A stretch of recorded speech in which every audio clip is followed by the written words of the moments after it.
अपना उत्तराखंड में आप सभी का बहुत स्वागत है। खबरों की शुरुआत करेंगे। चारधाम के लिए ऑफलाइन रजिस्ट्रेशन पर अब 19 मई तक रोक लगा दी गई है, जिससे कि अब ऋषिकेश में यात्रियों की मुश्किलें और ज्यादा बढ़ गई हैं। कई यात्री ट्रांजिट कैंप में डेरा डाले हुए हैं, तो कई यात्री एक हफ्ते से रजिस्ट्रेशन का इंतजार कर रहे हैं। वहीं यात्रियों का अब बजट भी बढ़ता जा रहा है, लेकिन उनको दर्शन की उम्मीद बरकरार है।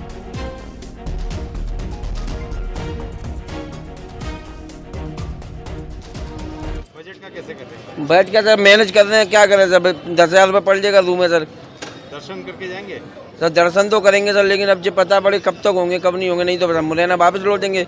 ऐसी यात्रा करने से क्या मतलब। और हमको पिछले 6 दिन हो गए, अभी हम यहाँ पे रजिस्ट्रेशन ऑफिस ट्रांजिट कैंप के अंदर हैं और यहाँ पे व्यवस्था तो ठीक है, लेकिन दिनों दिन यहाँ पे रजिस्ट्रेशन बंद होने के कारण लोगों की संख्या बढ़ती जा रही है। और अगर यहाँ पे रजिस्ट्रेशन चालू नहीं किया गया, आने वाले 2 दिन के अंदर व्यक्ति बैठ नहीं पाएंगे, पैर नहीं रख पाएंगे। खाना खाने वालों को भी धीरे धीरे समस्या बढ़ती जा रही है। केदारनाथ जाने वाले यात्रियों को पूरी रात श्रीनगर गढ़वाल एनआईटी मैदान में ही काटनी पड़ी, जबकि बद्रीनाथ जाने वाले यात्रियों को बीती देर रात के बाद ही प्रशासन ने जाने दिया। दरअसल रुद्रप्रयाग में यात्रियों की भारी भीड़ को देखते हुए श्रीनगर में ही यात्रियों की गाड़ियों को पुलिस प्रशासन ने रोक दिया था, जिससे कि यात्रियों को पूरी रात श्रीनगर में ही काटनी पड़ी। पौड़ी जिला प्रशासन ने यात्रियों के रुकने और साथ ही भोजन पानी की व्यवस्था श्रीनगर में ही की है। अब रुद्रप्रयाग में ट्रैफिक जाम खुलने के बाद ही यात्रियों को श्रीनगर से रुद्रप्रयाग के लिए भेजा जाएगा, जिससे कि वे केदारनाथ जा सकेंगे। इन्फॉर्मेशन हमें मिली है अभी तक, ऊपर के इलाके में काफ़ी ज़्यादा रश है, अनएक्सपेक्टेड नंबर काफ़ी बड़ा है। इस कारण से जब तक कि ऊपर के जाम की कंडीशन क्लियर नहीं होती, तब तक के लिए श्रीनगर में हम लोगों ने अरेंजमेंट्स करा रखे हैं। पार्किंग की व्यवस्था की गई है, वहाँ पे लाइट्स लाउड स्पीकर के थ्रू हम कॉन्टिन्यूसली इंफॉर्मेशन भी डिसेमिनेट करने वाले हैं। चारधाम यात्रा में इस बार यात्रियों की भीड़ इतनी ज्यादा है कि व्यवस्थाओं को संभाल पाना प्रशासन के लिए भी किसी चुनौती से कम नहीं है। केदारनाथ में भी यात्रियों की भीड़ बढ़ जाने के कारण जब रुद्रप्रयाग जिला यात्रियों की भीड़ से भर गया, तो रुद्रप्रयाग से यात्रियों को वापस श्रीनगर प्रशासन को भेजना पड़ा। तो वहीं श्रीनगर और कीर्तिनगर में भी यात्रियों को रोक दिया गया है, जिससे कि यात्रियों की भीड़ पर नियंत्रण पाया जा सके। इस दौरान यात्री भी चारधाम यात्रा में दिख रही अव्यवस्थाओं से नाराज नजर आ रहे हैं। गुरुवार शाम से केदारनाथ और बद्रीनाथ जा रही गाड़ियों को टिहरी जिले के कीर्तिनगर और पौड़ी जिले के श्रीनगर में ही प्रशासन ने रोका है। सब दिक्कत वहाँ से हरिद्वार से आए यहाँ, वहीं पर रोक दे रहे हैं। रजिस्ट्रेशन नहीं, ये नहीं, वो नहीं, 13-22 दुनिया भरे का फजीहत वहाँ। और उसके बाद कैसो आदमी रजिस्ट्रेशन पाया, गाड़ी घोड़ा किया, वहाँ आके रास्ते भर चेकिंग, ये है तो है, वहाँ नहीं जाना है, यहाँ नहीं जाना है। यहाँ आगे बॉर्डर पे 2 घंटा वहाँ तो अप्रूवल था, फिर भी वहाँ रोका। ये तो गलत बात है ना सर। 4-4, 5-5 घंटे ऐसे बस में बैठे रहेंगे, कितना पसीना होता है, कितना। संबंध में रुद्रप्रयाग में चूंकि रश ज्यादा होने के कारण, यहाँ कंजेशन होने के कारण श्रीनगर में होल्ड किया जा रहा है। होल्डिंग एरिया में हम लोगों ने एसडीएम और तहसीलदार और पुलिस के थ्रू हम लोग पूरा मैनेज कर रहे हैं। साथ ही अगर रात में यात्रियों को रुकना होगा तो उन्हें कोई असुविधा न हो, इसके भी इंतजाम किए जा रहे हैं। यमुनोत्री और गंगोत्री धाम दर्शन को पहुंच रही भारी भीड़ के आने की व्यवस्था अब नहीं बनती हुई नजर आ रही है। कई यात्रियों का पंजीकरण 1 हफ्ते के बाद है, लेकिन वो 1 हफ्ते पहले ही पहुंच चुके हैं। वहीं कई यात्री तो बिना पंजीकरण के ही आ रहे हैं। इतना ही नहीं, कुछ के पास में तो फर्जी पंजीकरण निकला। इन वजहों से यात्रियों की संख्या बढ़ गई है। यमुनोत्री और गंगोत्री धाम आने वाले श्रद्धालुओं को हरिद्वार, देहरादून और टिहरी जिले से गुजरकर उत्तरकाशी पहुंचना होता है। अब ऐसे में हरिद्वार, देहरादून या फिर टिहरी में बिना पंजीकरण या फिर फर्जी पंजीकरण के तीर्थयात्रियों को रोका नहीं जा सका। इससे उत्तरकाशी की व्यवस्था चरमरा गई है, जिसके चलते डीएम और एसपी जब यात्रा के मुख्य पड़ाव के निरीक्षण पर गए तो बड़ी संख्या में ऐसी खामियां देखने को मिली। हमारे एक मित्र का है 16 तारीख को और 19 तारीख को 2 ठो उसको दिया, तो हम कैसे करेंगे भाई? 4 लोग उस गाड़ी में, हम एक ही गाड़ी में 2-2 लोगों को अलग अलग ले जाते। और हमने होटल बुक कर लिया, हमारा टैक्सी वाला पूरा पैसा ले लिया। यात्री हैं जो बिना पंजीकरण के भी आए हैं, और या फिर जिनका जो रजिस्ट्रेशन का कागज है वो फेक लग रहा है जब स्कैन किया गया। तो ऐसे जिन लोगों ने ये कृत्य किया है, जो टूर ऑपरेटर होगा या ड्राइवर, उनके खिलाफ हम जो सख्त से सख्त कार्रवाई करेंगे। चारधाम यात्रा में वही जाएगा जिसका ऑनलाइन रजिस्ट्रेशन होगा।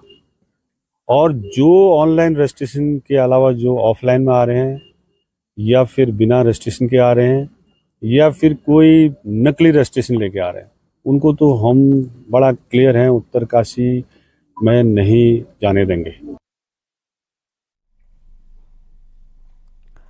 चारधाम यात्रा में पहले हफ्ते में रिकॉर्ड 4 लाख श्रद्धालुओं ने दर्शन किए और केदारनाथ में 1,83,000, यमुनोत्री में 81,000, गंगोत्री में 78,000 और बद्रीनाथ में 57,000 श्रद्धालुओं ने दर्शन किए। वहीं चारों धाम के लिए अभी तक कुल 28 लाख यात्रियों ने रजिस्ट्रेशन कराया है।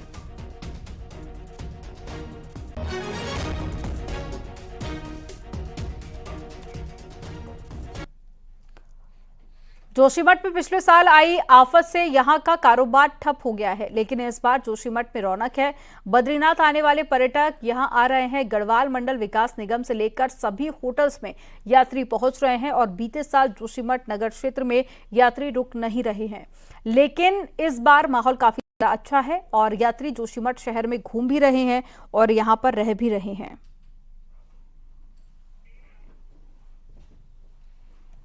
हाँ, नहीं, गत वर्षों की बात इस वर्ष तो अच्छा रिस्पॉन्स आ रहा है और अभी तक जोशीमठ या गढ़वाल मंडल हो या औली में हो या प्राइवेट होटल हो, सभी के कमरे लग रहे हैं। ऐसा नहीं है पिछली बार की तरह लोगों में एक वो जोशीमठ जो भूख दसाव वाला था वो चीज़ नहीं है, मतलब वो चीज़ कम हो गई है और पर्यटक लगातार बढ़ते जा रहे हैं और उम्मीद है कि आगे भी बढ़ते रहेंगे।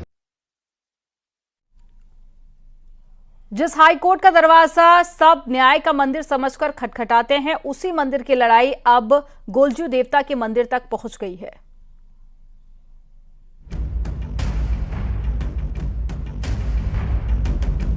आम जनता कोर्ट को न्याय का मंदिर मानती है, लेकिन अब उत्तराखंड हाई कोर्ट की लड़ाई तो सर्वोच्च न्याय के मंदिर पहुंच गई है, वो भी उत्तराखंड के न्यायकारी देव माने जाने वाले भगवान गोलजियों के दरबार। कुमाऊं के राज्य आंदोलनकारियों ने हल्द्वानी के गोलजियू मंदिर में पहुंचकर हाई कोर्ट को लेकर न्याय की गुहार लगाई। दरबार में इसलिए आ रहे हैं, हम न्यायालय की कोई अवमानना नहीं कर रहे हैं। न्यायालय भी एक मानव कृत्य है, वो मानव बैठता वहाँ पर, और उसमें उन्होंने क्या किया कि हम जनमत कराएंगे। ये भी एक जनमत का एक हिस्सा है कि हम न्याय देवता के यहाँ आके गुहार लगा रहे हैं कि हम कुमाऊं के लोग इससे सहमत नहीं हैं, क्योंकि हमारा हाई कोर्ट यहाँ से गढ़वाल में शिफ्ट किया जा रहा है, यानी कि देहरादून शिफ्ट किया जा रहा है, कि कुमाऊं के लोगों का कोई औचित्य नहीं है। कुमाऊं में हमारे गोलजू जब कोई न्याय देवता नहीं होते थे तब गोलजू के दरबार में अर्जियाँ लगाई जाती थी, इनको न्याय देवता माना जाता था। तो आज इसीलिए हम यहाँ पे आए हैं, न्याय के देवता के दरबार में अर्जी लगाने आए हैं। दरअसल राज्य आंदोलनकारी हाईकोर्ट की एक बेंच को नैनीताल से ऋषिकेश ले जाने के फैसले और फिर हाईकोर्ट कहाँ बने, इसको लेकर कोर्ट की तरफ से कराए जा रहे जनमत संग्रह के फैसले से नाराज है। दूसरी तरफ नेता प्रतिपक्ष यशपाल आर्य ने भी इशारों में हाईकोर्ट को लेकर जनमत कराने के कोर्ट के फैसले पर सवाल उठाए हैं और सरकार के मामले में स्थिति स्पष्ट करने को कहा है। कि मैं न्यायपालिका पर कोई टिप्पणी नहीं करना चाहूँगा, लेकिन स्पष्ट है ये सरकार तय करती है, केंद्र सरकार हो, राज्य सरकार हो, विधानसभा हो। ये मसला राज्य और केंद्र सरकार के बीच में है। सरकार को अपनी स्थिति स्पष्ट करनी चाहिए, उनकी मंशा क्या है, उनकी नीयत क्या है। दरअसल हाईकोर्ट को नैनीताल से शिफ्ट करने की चर्चा पिछले 1 साल से गर्म है। करीब 1 साल पहले तत्कालीन चीफ जस्टिस विपिन सांघी ने इसे हल्द्वानी के गौलापार में शिफ्ट करने का फैसला लिया, जिसे केंद्र और राज्य सरकार ने सैद्धांतिक मंजूरी भी दे दी थी। लेकिन बाद में गौलापार में जमीन को लेकर केंद्रीय पर्यावरण मंत्रालय ने कुछ आपत्ति जाहिर की, तो मामला विवादों में पड़ गया और इस सबके बीच हाईकोर्ट की नई चीफ जस्टिस के नए फैसले ने विवाद और गहरा कर दिया है। हल्द्वानी से न्यूज़ 18 के लिए शैलेंद्र नेगी की रिपोर्ट। चक्राता के जंगल में लगातार आग लगने की घटनाएं सामने आ रही है और वन विभाग की टीम लगातार आग बुझाने में जुटी हुई है। इसी दौरान एक यूटिलिटी ड्राइवर गाड़ी से उतरा और जंगल में आग लगा दी। वन विभाग ने आरोपी शख्स को मौके से धर दबोचा। चक्राता वन प्रभाग में आगजनी से संबंधित पहली गिरफ्तारी हुई है। आरोपी शख्स ने बुधवार को भी आगजनी की घटना को अंजाम दिया था और गुरुवार को फिर से आग लगा दी।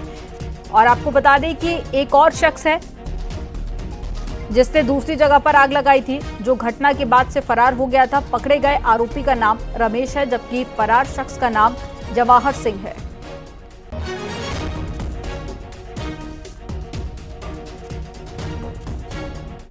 एक बिजौ का एक व्यक्ति रमेश तोमर पुत्र आनंद सिंह, ये रंगे हाथ पकड़ा गया है और इसको हम माननीय न्यायालय में कल पेश करेंगे। इसके साथ ही उसके द्वारा बताया गया कि जवाहर सिंह पुत्र भगत सिंह जो कि फरार हैं कि वो भी इसके साथ में थे, उसने भी एक जगह पर आग लगाई है, उसकी तलाश जारी रही। एक ही यूटिलिटी चालक था रमेश सन ऑफ आनंद, ये बिजौ का रहने वाला है। तो इसको आज जो है फॉरेस्ट विभाग की टीम ने ट्रैप किया है। तो पहले इसने एक जगह आग लगाई थी, फिर एक अन्य जगह आग लगाई है। तो ये लोग आए हैं, अभी जो है रेलवे सेक्शन पर जो है ट्रैप किया। उत्तरकाशी के रुंडा में पोखू देवता मंदिर के पास के जंगलों में भी आग लग गई है। आग इतनी ज्यादा तेज है कि बस्ती किनारे तक पहुंच गई है, जिससे कि इस क्षेत्र में गंगोत्री हाईवे किनारे अफरा तफरी का माहौल देखने को मिला। आनन फानन में फायर और वन विभाग की टीम मौके पर पहुंची और आग पर कंट्रोल किया।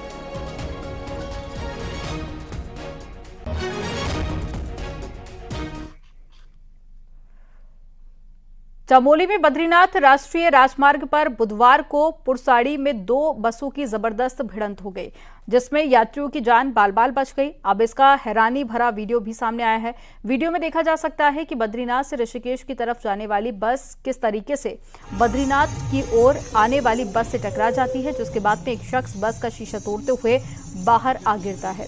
गनीमत ये रही कि शख्स खाई में नहीं गिरा, नहीं तो कोई बड़ा हादसा हो सकता था।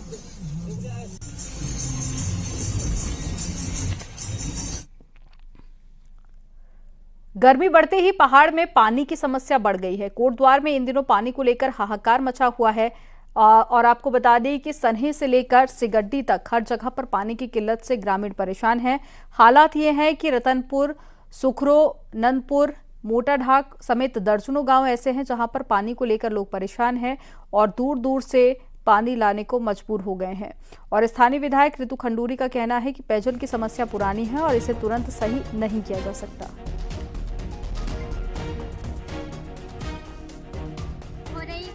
लगभग 15-20 दिन हो गए और बहुत दूर से ला रहे हैं पानी। और हमने जब बहुत की हालत ख़राब हो गई तो कल हमने टैंकर मंगवाया मकान मालिक से कहकर, और सुबह भी आया टैंकर।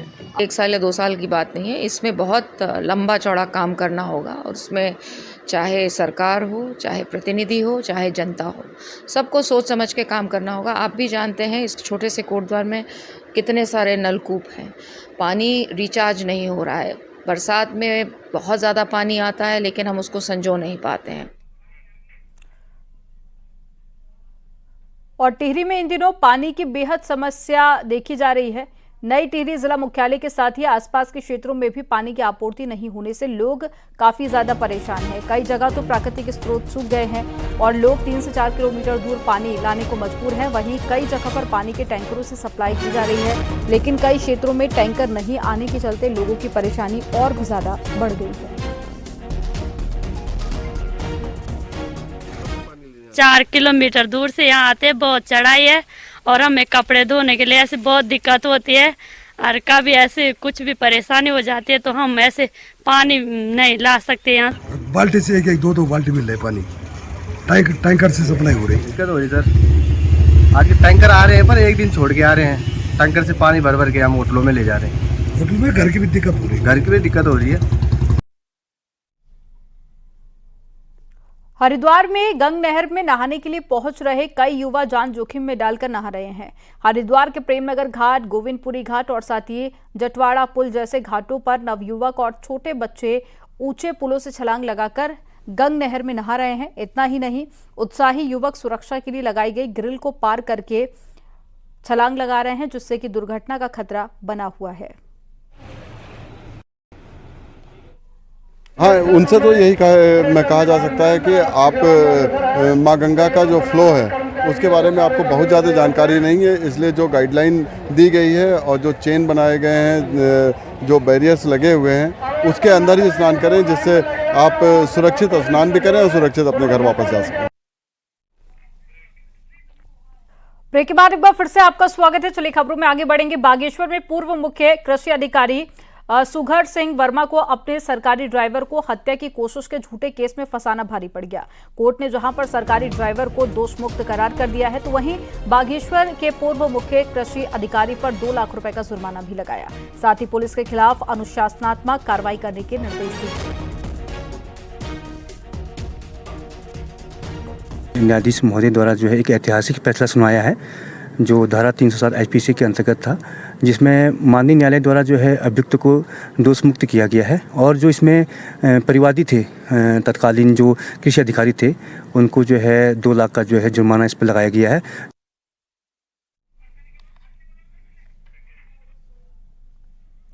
केदारनाथ के साथ ही 12 ज्योतिर्लिंगों की जानकारी, उनकी महिला एवं शिव के सभी स्वरूपों की कहानी अब खास तरीके से पता चल सकेगी। केदारनाथ में शिव म्यूजियम तैयार किया जा रहा है, जिसमें श्रद्धालु ध्यान भी लगा सकेंगे। एक रिपोर्ट आपको दिखाते हैं।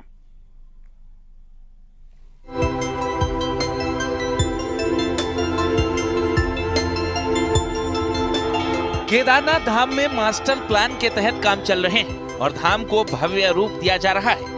यहाँ पहुँचने वाले भक्त शिव की महिमा को जान सकें, इसके लिए केदारपुरी में एक ऐसा म्यूजियम तैयार किया जा रहा है जिसमें शिव भक्ति से जुड़ी सभी तस्वीरें, कहानियाँ और किंवदंतियों के साथ ही भगवान शिव की सभी तरह की वेशभूषाएं भी रखी जाएंगी। इस म्यूजियम की खास बात यह है कि सभी 12 ज्योतिर्लिंगों की प्रतिमा और उनकी महिमा भी इसका हिस्सा होंगी। इस म्यूजियम में 24 घंटे शिव की आराधना होगी और केदार के साथ ही पंच केदार का महत्व भी इसमें बताया जाएगा। केदारनाथ यात्रियों को शानदार अनुभव देने के लिए ये कोशिश हो रही है और माना जा रहा है कि साल 2025 की यात्रा से पहले इस म्यूजियम की शुरुआत हो जाएगी। भोलेनाथ की कहानियाँ, किंवदंतियाँ, उनकी स्टोरीज, उनकी वेशभूषा, उनके कह सकते हैं उनके संबंध में जितनी बुक्स हैं, वो सब वहाँ पर रहेंगी, जिससे कि हमारे हर श्रद्धालु को हम भोलेनाथ के बारे में अवगत करा सके। तो ये म्यूजियम कब तक श्रद्धालुओं को दिखेगा? जी सर, अभी ये प्लान चल रहा है कि 2024 में ही इसका पूरा स्ट्रक्चर रेडी हो जाएगा और फाइनल इसका जो इंटीरियर का काम है वो अगले वर्ष में यात्रा से पहले पूरा कर लिया जाएगा। साल 2013 में आई आपदा के बाद केदारपुरी को नए तरीके से बसाया जा रहा है और हर साल केदार के भक्तों को धाम में कुछ नया मिले, इसके लिए पुरजोर कोशिश हो रही है।